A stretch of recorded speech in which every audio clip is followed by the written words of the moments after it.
Welcome to APA's weekly webinar. My name is Billy Zidek, Standards and Codes Administrator for APA. Just a couple of housekeeping items before we get started.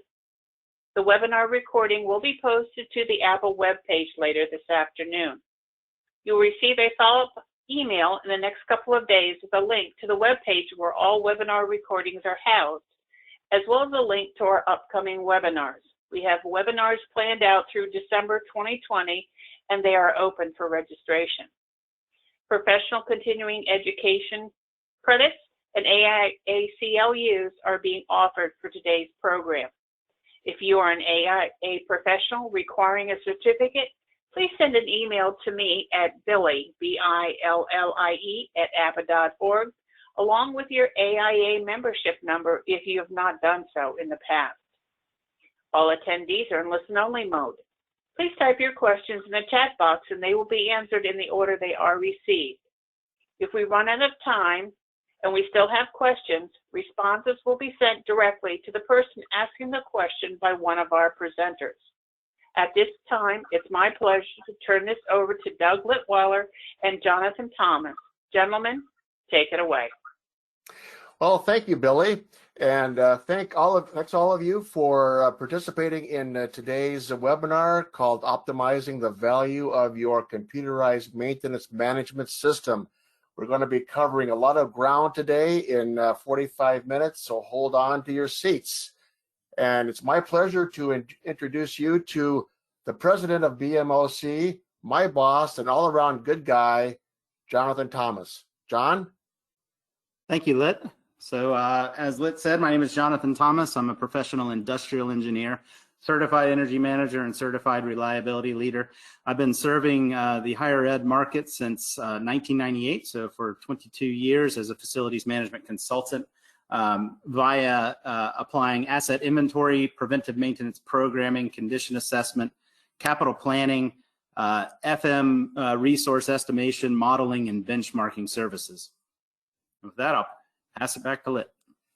Thank you, John. My name is Doug Litweiler, and please refer to me as Lit from this point forward. I'm a mechanical engineer, PE, CEM. I graduated from Iowa State University in the class of '81, and I've been in facilities management pretty much my entire career. And most recently, I was the Associate Director for Energy Conservation at the great University of Iowa in Iowa City. John, back to you. Thanks, Lit. So just to introduce Building Maintenance Optimization Consultants, BMOC. We work with building maintenance organizations. We are consultants, and we are trying to solve an optimization problem. An optimization problem is where you've got multiple constrained inputs and you're trying to get the most value out of all of them. Constrained meaning if you add to one, you might need to take away from another, or you will probably be needing to take away from another. Our inputs to this optimization problem are the workforce, management, from shop foremen up to lead administrators that need to demonstrate and drive performance, the physical assets in the buildings, and we're focused on building system assets, so that's boilers, chillers, cooling towers, pumps, piping, roofs, etc.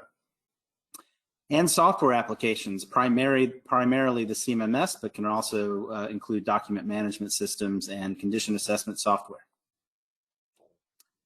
So we call our services Facilities Operations Readiness Support, FORCE, and we've also published a book on preventive maintenance procedures for the facilities portfolio. We're headquartered in Atlanta, and we've got clients around the country, and I founded the company in 2015. This is our agenda for today. We are going to be giving a high-level introduction to asset management in general. We're going to be then focusing on CMMS, introducing what a CMMS is, and then we'll be talking about the development and maintenance of an asset management program. We'll summarize our basic findings and recommendations and final thoughts, and then we will move into Q&A for 10-15 minutes of Q&A at the end. A lot of the material we'll be talking about today and our overall philosophy is embedded in these two standards. The first of which is the ISO 55000 asset management standards, and the ANSI APA 1001 and 1002 total cost of ownership for facilities asset management standards. If you haven't checked out the APA standards on total cost of ownership, would highly recommend it. Starting off the session, I wanted to define what asset management is from a global sense. And this is directly from ISO 55000. Asset management enables an organization to examine the need for and the performance of assets and asset systems at different levels. Additionally, it enables the application of analytical approaches towards managing an asset over the different stages of its life cycle, which can start with the conception of the need for the asset through its disposal, and includes the managing of any potential post-disposal liabilities. Thanks, Lit. And yes, ultimately, our philosophy is that the assets are the lowest common denominator of the organization. There's a lot of conceptual information out there on asset management. What we want to do during this presentation today is provide practical ways to employ a lot of the concepts that are readily available on the open market, but there are a few examples. So on that. With this slide, I wanted to reference or give you a picture of the width and breadth of an overall asset management program. To a lot of organizations, asset management means that you just have a CMMS. The CMMS in and of itself is the asset management program, but that is a fallacy. The CMMS is an overall component of a much larger asset management program. So today we are going to touch on the CMMS, the asset hierarchy, talking about new construction, PM procedures, and the capital renewal. But please keep in mind an asset inventory, and please keep in mind of this overall global approach to asset management, and we are only talking about a handful of components of an overall strategy.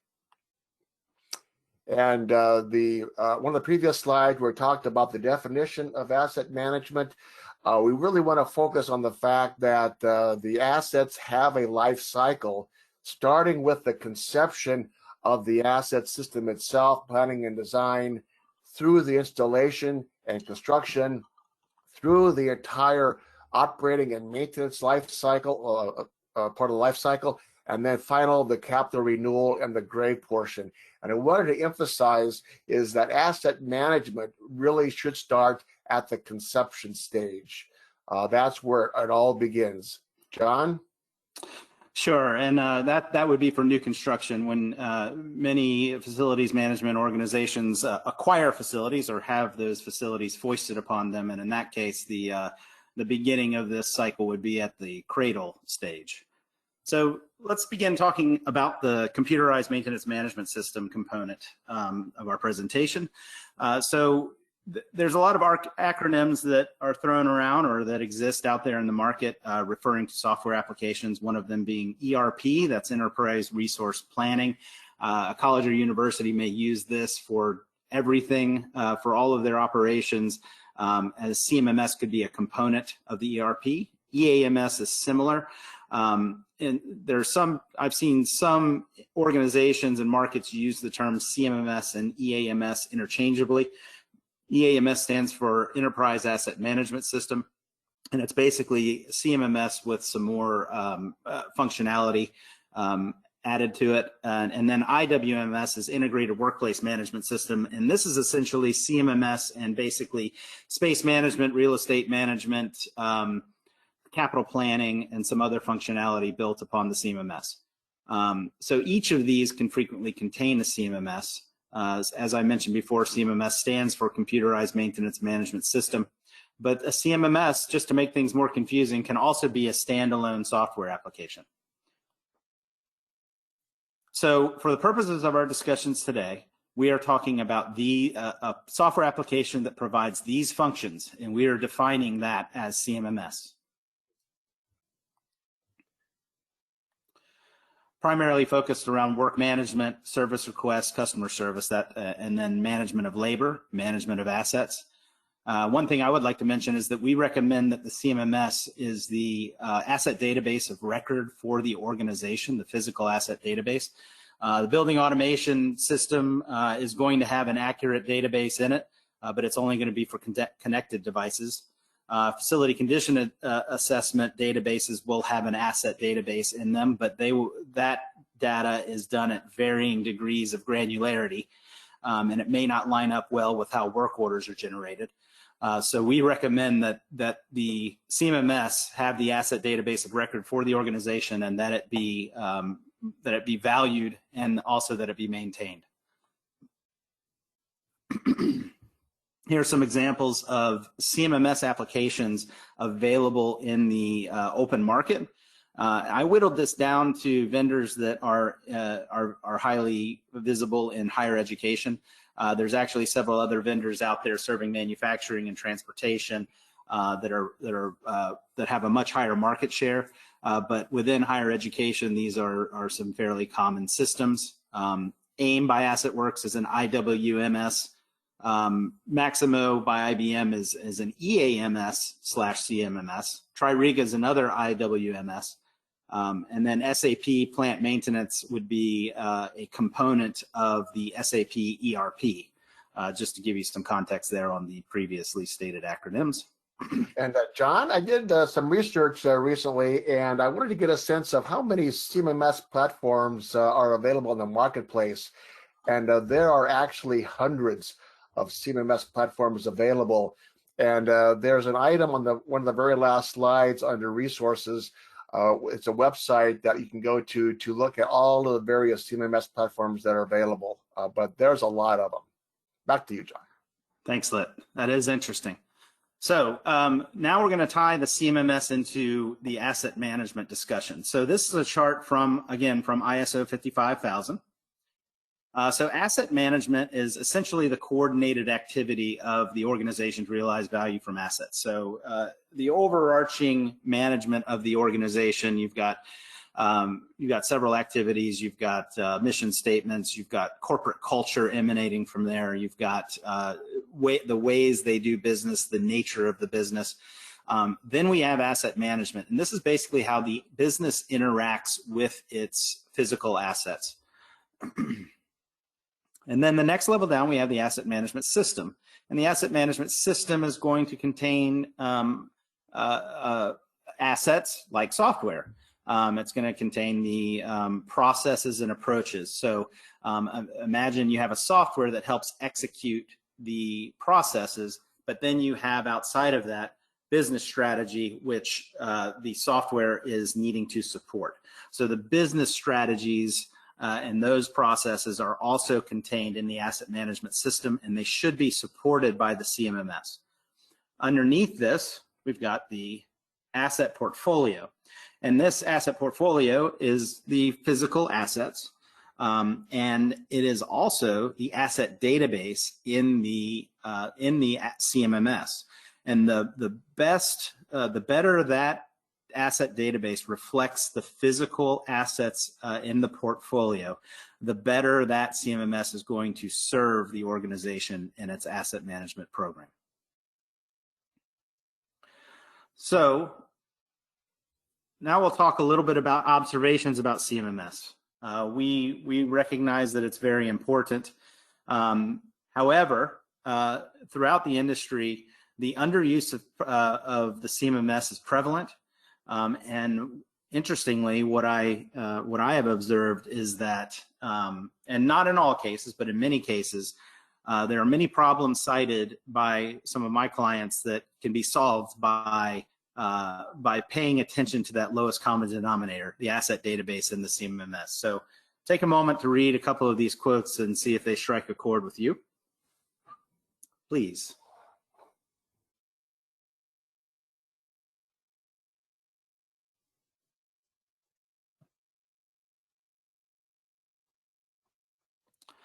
So now let's look at the numbers. So these figures come from surveys found online from Reliability Web, on Upkeep, and we'll list the references at the end of the presentation, and also Plant Manager Magazine and some other places that have done some objective studies. So 46% of CMMS features in the open market are utilized. This means that 54% of the CMMS is generally underutilized. This is consistent with my observations during my career, I would have to say. 24.5% of maintenance worker days is spent on productive tasks.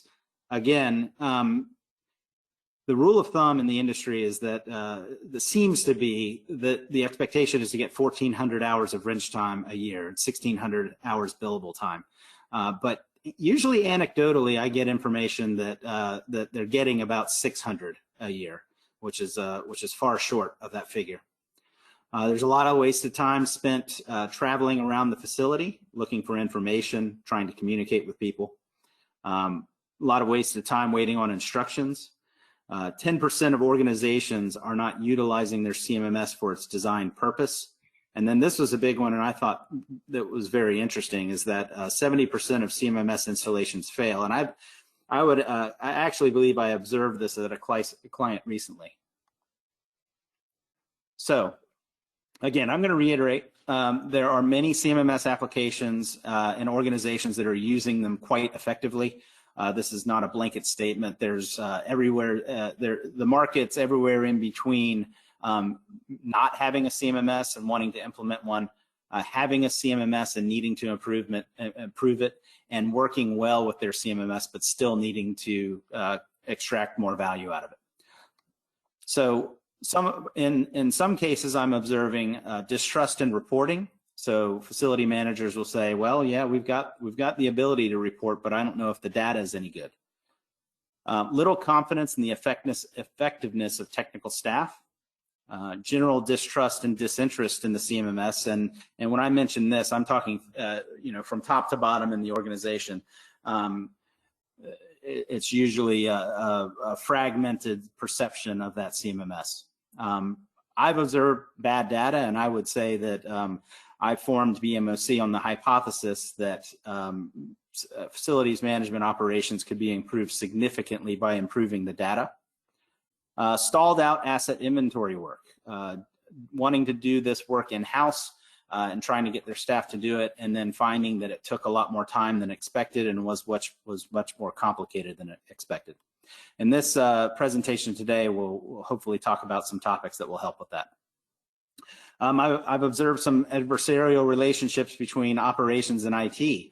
Operations will want a particular feature. The CMMS will do what they want, but IT will not. IT puts up a wall for some reason. And, of course, this could be a cultural issue, but anyway, it's still an observation.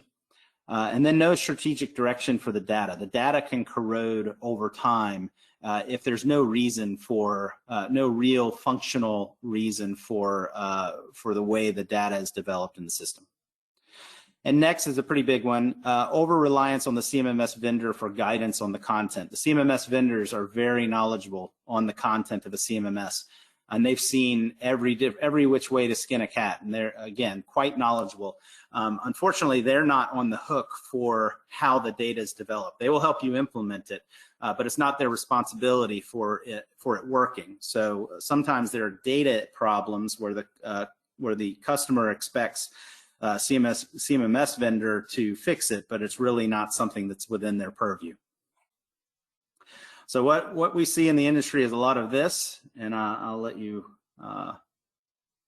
absorb that for a minute. So that would be the tail wagging the dog. All right, so here's some proposed solutions. Don't take the CMMS content for granted. It is something that needs to be valued and maintained over time, and there should be processes in place for it. Embrace your asset management program. So whether you have a formal asset management program or not, you have an asset management program. I recommend identifying what that program is and then developing it further. Optimize your CMMS prior to implementing or deciding to change applications. And again, if you don't have a CMMS, a lot of this work, we do recommend that it be done in advance. But I believe that if you work on optimizing the data in your CMMS prior to jumping ship, you might find that that CMMS is actually works very well for you. And then identify deficiencies like the ones I mentioned previously, like the under usage of the CMMS, and convert them to value. You might be able to make justification for budget for a particular project just by saying, hey, listen, we're paying $60,000 for a CMMS, and we're only realizing $30,000 worth of the value. Can we do a project where we'll recoup some of this value? Hey, John, I'd like to put an exclamation point on that second bullet. We highly recommend that an asset management program actually becomes a written document that ends up transcending any particular individual that happens to be on staff at that time. That is the most effective way for a long-term consistent program if you actually have it documented. You don't have to start and have a 15-page plan.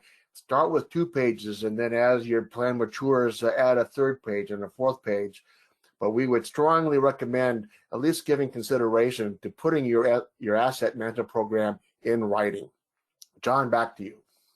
Thanks, Lit. And also let it transcend the CMMS application. So don't make it CMMS dependent such that if you change CMMS applications, your asset management program breaks down. Make it so your asset management program is resilient to CMMS switchouts. So now we are going to start the segment we are referring to asset management programming. So the key is at this point that we want to establish the asset management program by designing and developing the data schema, developing a program for the asset data collection, and the development of the preventive maintenance programming and procedure development. John, back to you. All right, so as we go through this discussion, let's think of the CMMS as the house and think of the asset database as the foundation. So first, let's discuss taxonomy.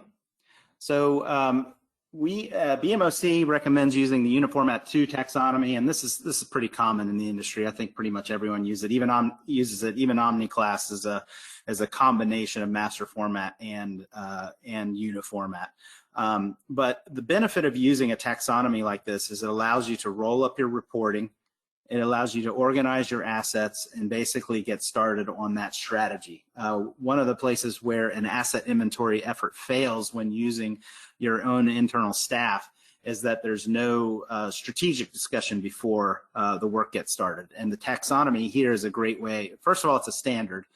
We use ASTM, but there's a couple other versions out there. This can help get started with forming the strategy, and it adds that standardization to where when you have turnover in your organization, there's resources where people can, where new employees or what have you can get familiar with the systems in place. John, now what happens if an organization fails to invest the time and effort in developing a taxonomy like this? Does it impact the value and the flexibility of your CMMS? Well, my favorite feature of using a taxonomy like Uniformat 2 is that it really makes reporting roll-ups efficient. You can export data into Excel, and then just, as you can see how this is arranged, if you want to see what your HVAC roll-ups are over here on level 2, you just export your assets and then remove the FAR 2 digits, and you can have consolidated reporting on your HVAC systems. And that, this could have implications on shop performance and what have you. And for the registrants, if they want more information on what Uniformat 2 is, there's an entry on the final slide that has additional resources if somebody wants more information on what Uniformat 2 is. So John, back to you. Sure, thanks, Lick. So now we're going to talk about the hierarchy, the asset hierarchy, and this is the data structure. And it's related to Uniformat 2 in a way, or the taxonomy, but this is more related to the way the databases are set up. Now, There are many, many different ways that various CMMSs handle this hierarchy. This is a simplification, if you will. So at the top, we've got building and property, and then we've got groups of assets. They can be asset classifications, types, groupings, and then there are some CMMSs that will have multiple sub-levels within this level. We recommend this is a generalization, but we do recommend that this level be tied to the user-defined fields. That's UDF right here, and we'll get into user-defined fields in a minute. But that should drive how assets are being classified. Next is the lowest level would be the asset record descriptors. So in many cases, there isn't a drop-down menu or a lookup table or anything like that in the CMMS for this. In many cases, this is the asset description, which is oftentimes a free-form field. We recommend that it be, although it's a free-form field, we recommend that you have a very tight convention for what information can be loaded into this field. The descriptors in there should give some indication as to what the preventive maintenance program is for your planners and schedulers. Furthermore, I recommend that 100% of the assets in the building be captured on this level. It can be a combination of system assets like piping and roofing, where it's not practical to place a barcode at these for these systems, but you still include them as an asset on the same level with your air handling units, your fans, your pumps, chillers, etc. This helps with work order closeout and making sure that that work orders are closed out on the proper level.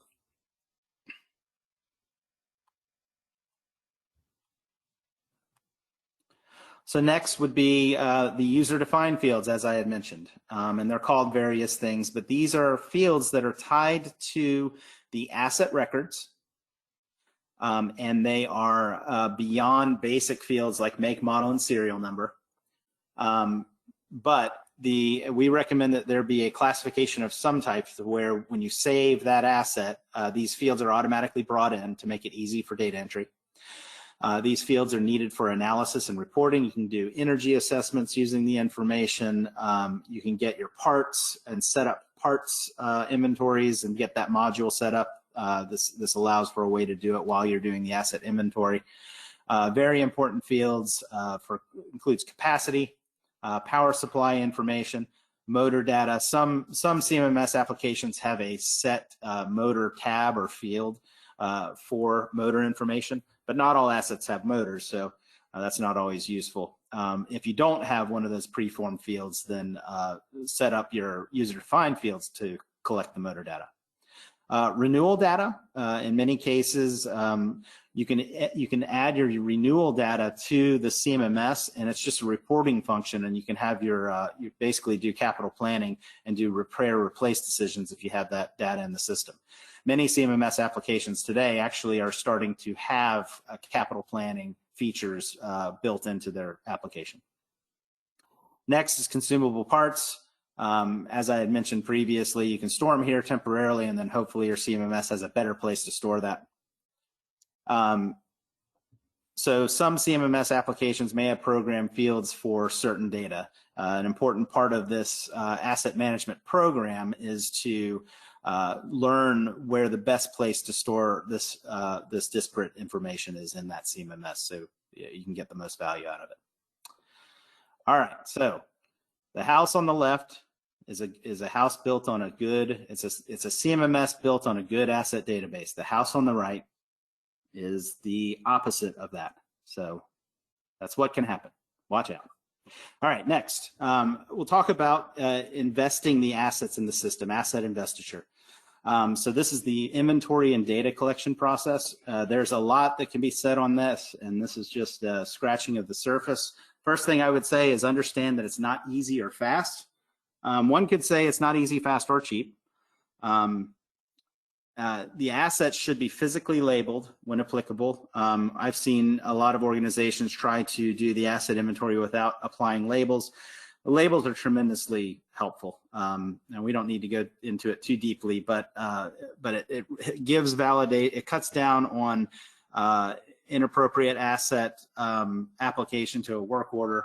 It helps the technician in the field find the asset faster. Next, prior to embarking on the asset inventory effort, any available construction plans that you have must be analyzed.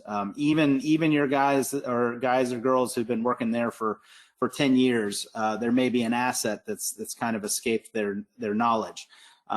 We recommend that even if it's your people, the construction plans be analyzed before, and a plan developed before embarking on that inventory effort, and that takes some time. Next, this is a big tip, and it's something that's been hugely helpful to us at BMOC. Data is portable now. We recommend using a systematic photo logging process as your data collection method. This is as opposed to actually transcribing or hand-pecking data into an app in the field. That app usage and the and using a tablet in the field is fine for one-off assets, but when you're doing a mass data collection effort, it'll slow you up, and furthermore, when you're in the field, it's dangerous. You hit your head on some angle iron here or there, or it's usually hot and uncomfortable. You can be tired. Typos are going to be rampant. Next, enter data from an office using trained but low opportunity cost staff. So that's another thing. If you do the data, if you collect the data using photos, you can then pass those photos off to a more appropriate staff member to actually enter the data. It could even be student help, but I stress that if you do it this way, don't take for granted the training. Whoever is doing this work must be trained. Again, this is another part of the process that is not easy. John, before you hit that last bullet, say a few words about how the using photography as the data collection tool supports quality assurance. Oh yeah, sure. So when you take the data with photos, you bring it with you. So if when you're back in the office entering the information, you're able to see firsthand what you saw in the field. Now, part of that systematic photo logging process is that you need to check to make sure that photo is a good photo, because your iPhone might not take the most perfect photo the first time.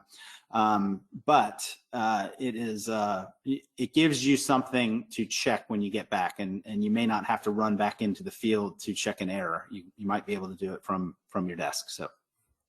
And do you often see the ability of taking those photos that you took for the purposes of inventorying, actually upload them into the CMMS? Have you seen that? Oh, absolutely. That's a great segue. So that would be this next point here. So load all data that you collected. Yes, you should transcribe the data. You should put it into the right fields in the CMMS, but also take those photos and load them into the database at the asset record. And it'll help with troubleshooting later. You can even kind of have a condition stamp when you look at the data of that photo and look at the condition of that asset. It also helps with asset location, of course. So next we'll get into some tips for barcode and QR code labeling. Again, we recommend barcode/QR code labeling for assets, even if it's a GIS-based CMMS application. One of the things I failed to mention earlier is that there are GIS-based CMMS applications. I know that CityWorks is one of them, but even in that case, the GIS isn't going to do the full job with locating the asset. Sometimes you have assets that are stacked. It only does 2D. It doesn't do the Y or the Z axis, if you will. Okay. So we recommend simple serialized asset identification at all costs. Simple serialized asset identification. These are fixed digits. If you look at this Fry Communications label at the bottom right, 000243, that's just an asset. It doesn't tell you anything about that asset. It just gives you an identifier for that asset in your system. I'm going to stick that label on. The next one I stick on is going to be 000244. We highly recommend that this simple approach be applied. This is as opposed to a simple serial, as opposed to a smart numbering application. Smart numbering applications are usually a concatenation of building number, some asset type, and a sequence. And there are many issues with the with smart numbering. I estimate that it costs 2.5 times more in effort and labor to apply the smart numbering application. First off, next, it's highly there are several points. There are too many degrees of freedom, if you will, allowing for error. So starting with the building number, well, starting with typos. At any point during your label creation, you could have a typo that makes you have to run out and relabel something. Next, in the middle, usually there's some part code of some sort or some system identifier, and it's usually this arcane sort of set of short codes, and it just ends up with new technologies getting installed. It just grows and grows and grows and gets very gangly. And then lastly, even the sequence can be difficult to maintain because you might have multiple concurrent sequences of assets, or you might have a placard identification system in that building like AHU 1, 2, 3. And if you don't align yourself with that, it could cause some confusion. So we recommend simple serialized, and if you have a smart numbering schema applied on your campus, it's really easy to switch to simple serialized. All you do is any new assets, just start with the simple serialized. You can keep all the old assets intact and just keep managing them and just migrate moving forward. Next, I recommend using a durable label. This is a very important part. You don't want to get yourself in a position where you're having to do label maintenance. There's no need to have to go out every 5 years and reapply labels. The label you purchase should be on that asset for the life of the asset. As a corollary to that, avoid using self-printing systems. This is our recommendation, because self-printing systems, you're not going to have a high-quality label with them. And you might have to find yourself in a position to have to replace faded labels. And also, the label making systems themselves are typically very temperamental and high maintenance. And your asset management team or your shop foreman, whoever's doing this work, might spend an inordinate amount of time working on this when they could be out in the field being productive. Next.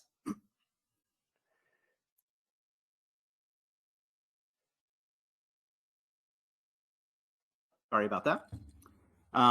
Next, an important part of the asset management program establishment is the preventive maintenance program. And we recommend that this program be inform, in a way, the asset taxonomy, which I discussed prior to, because it can drive asset descriptors and how the data is loaded. And just first, a quick definition. When I use the term preventive maintenance, I'm meaning essentially scheduled maintenance, but it consists of routine maintenance, preventive maintenance, predictive maintenance, and compliance-based maintenance. We're big proponents of it at BMOC. It ensures asset uptime. It helps improve customer service as a corollary to that. Yep. It allows for efficient planning and scheduling of staff. It helps organizations get from that 600 hours to the 1,400 hours that I mentioned before. It helps preserve the energy efficiency of the assets and extend their life cycles. And it reduces costly corrective maintenance, which can cost multiple factor 2.5 to, I've seen anywhere from 1.75 to 9 times the amount of preventive maintenance. The preventive maintenance program needs to be deployed carefully. PM procedures should be characterized by 2 things: technical accuracy and scalability. There's a tension here between the two, and this is why I mentioned them. Technical accuracy means that when you give the PM procedures to a technician, they go out and they're motivated to do the work, and they understand what they need to do, and they say, okay, all these steps apply. I am going to do them, and then they do them, and you have good accountability, you've got good work order closeout. If you send them out with a PM procedure that doesn't really apply to that asset, they could lose faith in the program very quickly. They could say, why is this here? It seems like it's here just to make someone feel good about having something on a work order. 50% of this doesn't apply. I'm just going to do what I think needs to be done and then move forward. So technical accuracy is quite important. Next is scalability. You don't want to be so accurate that you're having a different PM for every single same technology asset in your portfolio. These are largely building system assets. They're not highly diverse process equipment. There is some process equipment out there, but for the most part, and you would definitely want unique PM procedures for any sort of process system. But for just the building assets, you can be technology based and make sure you've got the same PM procedure for the like technologies in your portfolio.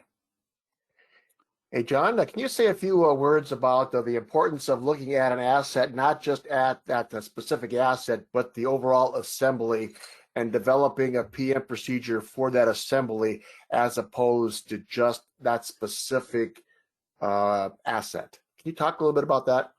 Oh, absolutely. And that plays into how you're setting up your parent-child relationships in your asset taxonomy. And that's why I mentioned that it is important to consider PM when developing that system. But yes, we recommend that preventive maintenance procedures be developed for an entire assembly. It helps with PM scheduling. Now you can break that up by shop. Like if you have an electrician that needs to perform one part and HVAC tech that needs to perform another, that's well and fine. But either way, the full assembly should be captured and then the asset inventoried in accordance with that assembly. Thank you, John. So now we are going into the next segment where we've already established the asset management program, the CMMS program, and now we're going to talk about the importance of maintaining the asset management program by focusing on proper work order closeout, staff engagement, asset management staffing, and new construction. So even an asset management program needs some PMs. So John, take it away. Thank you, Lit. So first, let's talk about, so yes, maintenance of this asset management system. It's important. So we recommend that you understand that. The rubber meets the road with work order closeout. This is where it all happens. This is how your reports, how you build confidence in reports, how your reports become accurate, powerful, allow you to make good strategic decisions. We recommend that all work orders, 100% of them, and we recognize that that's an ideal, but we recommend that all workout orders be closed out with your labor. And we also recommend that internal and contractor labor be treated similarly. Parts and materials, and mainly the assets affected. So with preventive maintenance work orders, this is easy. It's usually done proactively, but corrective maintenance work orders, you need to have a workflow set up to where the asset can be appended retroactively. Next, I do want to stress, this is a reiteration of what I stated before about making sure that the lowest level of the hierarchy asset is assigned to that work order, the lowest accurate level. You don't want to run into a situation where someone's taking all the fan corrective work orders and assigning them to an HVAC system asset. You want to be tracking that information at the fan. And then if you want to report on your whole HVAC system, you want to export all of the reporting on all your assets and then use a uniformat 2 type application to roll that reporting up. For corrective work orders, again, prioritize keeping good maintenance histories. So the condition in which the asset was found and the nature of the problem and the remedies should be included. Use your mobile applications for work order closeout. Find any way you can to make it that your staff, your technical staff, is spending as little time possible with data maintenance. And a tablet is a great way to do this. But everyone, train your staff on the navigation of your mobile applications, and that's fairly intuitive. But I also stress that you need to train them on using tablets in the field. It's a skill. You have to get used to doing it. You're oftentimes in your mechanical rooms up on a ladder or what have you, and they just need to be able to use their tablets safely and make it so it's not too much of a burden on them. And also, they're sometimes contorting themselves to write on the tablet. So be patient and offer training programs and again, just be patient. Next, a good way to keep your organization's faith in the CMMS is to make it so it is a source for valuable technical information, and it is not just Big Brother. We recommend that O&M manuals be stored at asset records. This makes technicians want to go there for troubleshooting guides and parts lists and safety information and specific breakdown information and reassembly information like torque ratings, etc. Prioritize thorough maintenance histories. A very helpful part of troubleshooting is first going to the maintenance histories and seeing if anything has happened and there might be a trend that they can observe. And if they don't have good maintenance histories, then they could lose faith in the system. Support accurate asset location through good information and photos. You want to cut down on that time where someone's just wandering around a machine room and looking for an asset and can't find it. They're going to get bored at some point and want to rest. I've been there. Next, allow for participation in reliability-centered maintenance strategies. After you've got your assets in, your PM program going, you can accumulate some data and make decisions on whether you're doing too much maintenance or not, and really work on ways to strategically and intelligently be more efficient with your workforce. Next, establish an asset management team or position in your organization. There are several higher education FM organizations that have established such a team, and this is fantastic. They're charged with maintaining the asset management system, the ongoing asset database improvements and adjustments, and making sure the CMMS is reflective of what's in the field. They're asset historians. They can be a good source of information to figure out if there's particular access issues or what have you. They go out into the field and do checks. When there's little renovations, they'll go and see if anything needs to be changed with the asset database. We actually recommend on the work orders are so important to the data management. I also recommend that quality assurance treatments be established for the work order closeout process, and that KPIs be established for them as well. And then the asset management team can oversee a function like this. Lastly, I'd even incentivize staff to close out work orders per requirements. And then we'll talk about new construction. So there's many ways to skin the to get the assets into your CMMS during construction. Most of them that I see in the open marketplace, they result in the assets getting in maybe 6 months after the building's turned over, and sometimes as far as 2 years out. The preventive maintenance program really needs to be started right when that building is turned over. And the assets should be, that means that the assets should be in along with the PM program before the building is turned over.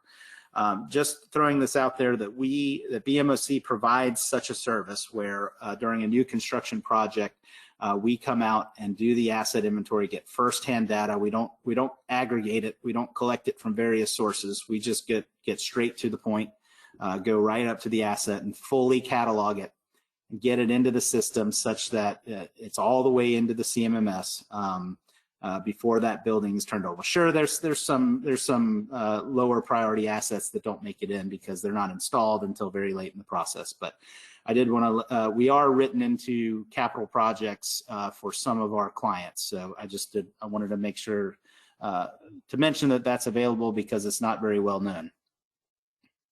One more thing, John, I'd like to say on this one, to put another exclamation point for new construction, is that at some point during the planning and design phase of a new building, begin that conversation about how the building's assets are going to be managed and how are they going to be onboarded. It's never too early to start talking about that during the planning and design phase. Oftentimes that discussion takes place much later, but please consider bringing that to the table early on during the planning and design phase. Back to you, John. Thanks, Lit. So next, once you're walking with your asset management program, you can start advancing into some of these approaches here. One of the things I wanted to highlight is a mention about condition-based maintenance, using fault detection diagnostics and other connected devices connected to IIoT technologies. So work orders generated from fault codes can be managed through CMMS applications, and there are integrations available in the market. So I would that is an important consideration with CMMS applications. It's also an important consideration with the preventive maintenance program. So if you have a building that's got FDD functionality, certain preventive maintenance procedures can be eliminated. Those that are, because there can be an overlap of condition monitoring function between the two. So that's a big opportunity there. And next, previously I indicated adding the capital planning information to the asset record. And this is the reason why I cite this is because it helps make planning and scheduling make informed repair replace decisions, because they can look at that replacement cost, they can look at the next replacement year and determine if a pending heavy repair job should be replaced with a replacement job. So we're here at the end, and let's sum up. So here are some key takeaways. One, recognize, define, and improve your asset management program. It'll help make your organization quite resilient and help you get high value out of your physical assets. Identify ways to get more value out of your CMMS. You're already paying for it. Try to use every bit of it that you can. Don't take CMMS content for granted. It needs to be maintained, and there should be workflows set up to keep that database maintained. Engage on a CMMS optimization project. Very high value opportunity there. Understand that asset inventory work is not fast or easy. That's a pretty big one, because we run into it all the time. Some messes get created and they need to be cleaned up. Integrate preventive maintenance into your data schema. So yes, be considering the work that you're actually going to apply when you're developing your hierarchies, taxonomies, asset descriptions, etc.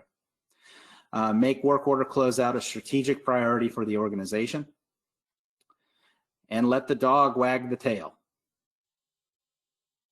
And that is our presentation. Thank you so much for your participation and having us today.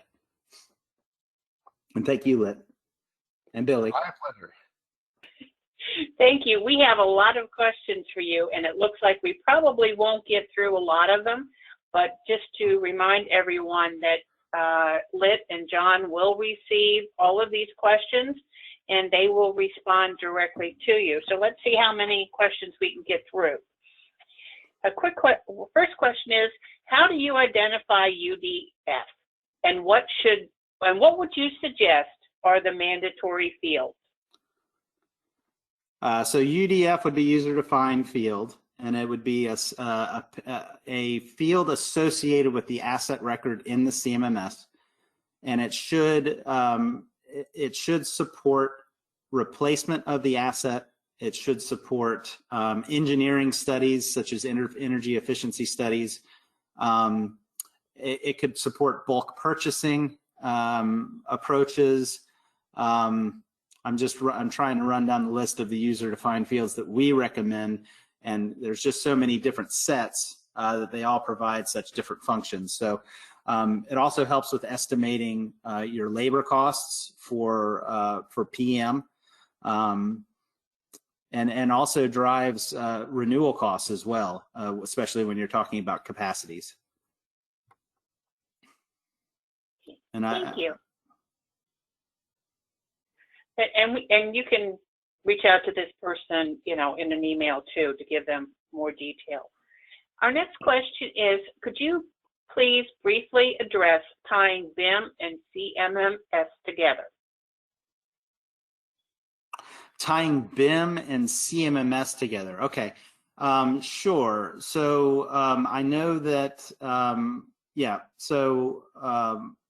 there are integrations available to import data from a BIM model into the CMMS. That is, for new construction, that is certainly an option available. I would say that's the most prevalent approach for asset investiture and new construction on the market. Yeah, I mean, it takes a lot of work and a lot of effort to make sure that asset data is in accordance with or in context with what you've got in your asset database and on your campus. But yes, that is a way to get data from the construction team, or the design and construction team, really, into the CMMS. Yes. Now, there's one caution there, is that there needs to be some type of human intervention between the two to make sure and verify that the asset that's identified in BIM was in fact the asset that was actually physically installed. So there's got to be some human interaction. It just doesn't happen automagically.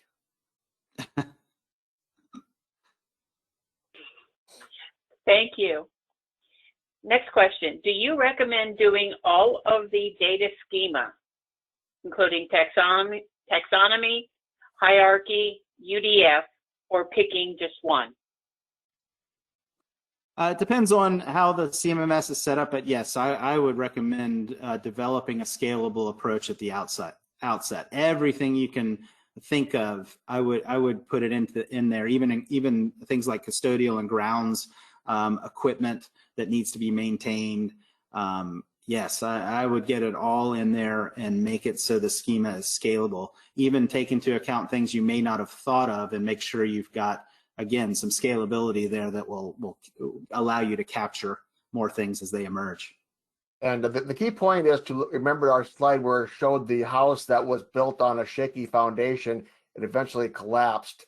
So when you were talking about those types of things, you're actually building the foundation of a house that hopefully will stand for 50, 60 years. If you miss one of those components, the chances are that the program will not be nearly as long-lived or as effective as what you would like it to be. Okay, thank you. Our next question is, what is the structure of the photo survey? How do you go through a mechanical room?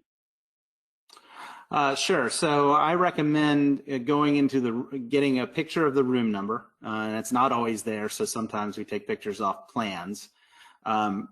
Once you take that picture, everything that comes after that picture is in that room. So you go up to the asset, you take a picture of the label, then you take an overall shot showing context, making sure you got to step back a little. What you want to do is help the technician find that asset with this photo. So you might have to get back, pretty far away to provide good value. Close-up shot's not going to do that all the time.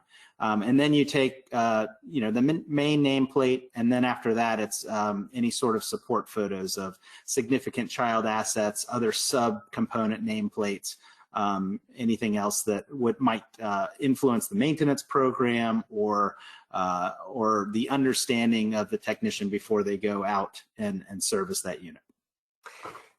One thing I would also recommend is that in addition to your camera, I would suggest that you might purchase what I would call an endoscopic camera extension on a cable, such that if you can't physically get the camera where you want it, you can take this flexible cable and take a picture of it that way.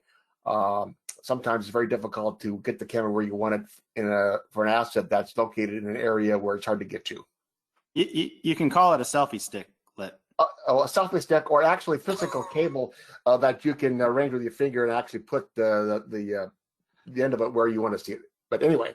Yeah, the big benefit to using the photos is it cuts down on needing to contort yourself. It's safer on a ladder, and with my selfie stick statement, we actually do use them, and they are very helpful. Okay, we have time for one more question. When creating an asset inventory, what are your thoughts about including rooms or spaces in a building as individual assets? That is a common practice. Yeah, so, but I think that the spaces are just inherently captured in this, well, I would think they would need to be captured in the space management component of the system.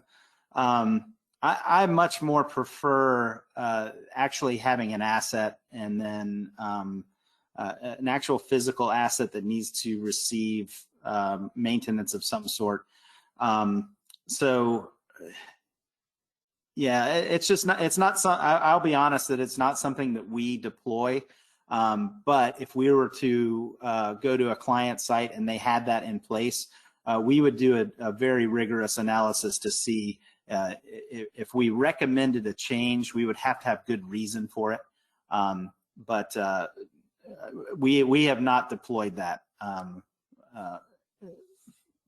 as a company. We observed it, but not deployed it. Okay, thank you. Well, we're out of time for today. I'd like to thank all of our attendees and especially thank our presenters for taking time out of your busy schedules to attend today. So until next time, be safe, stay healthy, have a good afternoon. Bye-bye. Thanks, everyone.